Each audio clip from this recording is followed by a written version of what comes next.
It's offensive. I am offensive. I am offensive. But I'm going to try to be generic. I am offensive. So just repeat back what you can of the question to me, and it'll be broad answers, and I'll kind of cycle between the two of you. And if there's anything you both want to answer, feel free. Okay. Sure. Stacy Tesser, Disney Good luck on Worldwide that one. Generic. So Scott. Yes, ma'am. From the beginning, you were determined to make this movie in a particular way. No green screen, nothing added in post. Can you tell us about that? When Steven Spielberg and Stacey Snider asked me to be a part of this film, I was, one of my attributes as a filmmaker is I like to do everything for real, and I don't like to use any green screen and do everything practically. I think it's just important. I think it's a lost art form in cinema. It's kind of become everything CG and live in this fantastical world, and I'm trying to bring it back. And with that was a challenge for Lance and I to do everything practically and for real on this film and go the speeds that we say we're going. And it's something that I'm proud of because we were able to accomplish it on our film. And Lance, what were the biggest challenges in trying to accomplish that? The biggest challenges were just, A, satisfying his dreams, keeping it safe, and all of that. But everything that we designed into the movie in the infancy stages of the project were, when you talk about them and people are hearing the conversation, they're thinking, "Are you guys out of your minds?" And and then me as a stunt guy, him as an ex-stuntman now.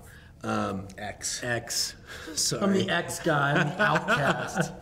As the ex guy, we know what's capable and what's not, and it's just a matter of finding the right solution to get there, to be able to do it and pull it off safely. Now, Scott, not really an ex-stuntman because you did some work on this film yourself to get a particular shot. Can we talk about you harnessing yourself to the helicopter and why you did that and what that yielded?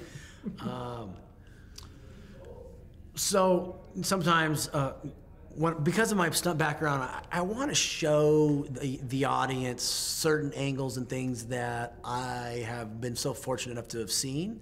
So I'm always kind of pushing the envelope of giving the audience that new perspective of what it's like to be a stuntman. And sometimes it requires me to get in positions that I would never ask camera operators, so I have to go operate myself, and hanging off the skids of a helicopter to shoot Scott Mescudi, and having my buddy here throw a belt on me and lasso me into the side of the helicopter is most of the time, unfortunately, not uncommon. And I always look at him and go, hey bro, I need to hang on the edge of the helicopter. Can you lasso me up real quick? And he just shakes his head and, yeah, Scott. But you know what? Otherwise, it would take forever to really get the shot. If you didn't have a guy that's got the confidence and the experience to do it, and then he knows he's going to get the shot. We're going to do it less times, and we're going to move on. So safety was definitely a priority on set, and were there any particular safety measures that you took for any particular scenes?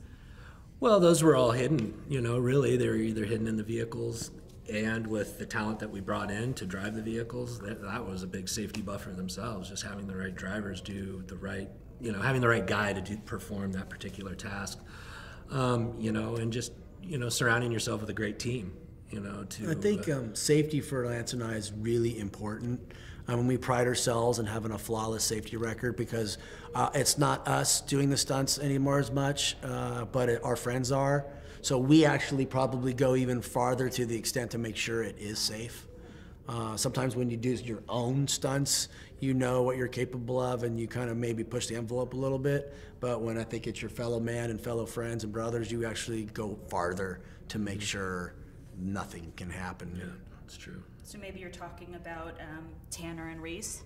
They were two stunt drivers and We played were- a big role. We were so lucky to work with some of the best drivers in the world in terms of world race champions and no camera work and been a part of camera stunt work for a long time, like Tanner Faust and Reese Millen, Rich Rutherford. Go down the line, Paul Dillenbach. It was just great because it gave Lance and I like that confidence to know, even like Sam Hubenet, the drift champion, that when you say, I want you to hit this corner at about 80 miles an hour and flick it sideways, and I want you 3 inches off of the camera with the tail end of your car, they're going to do that.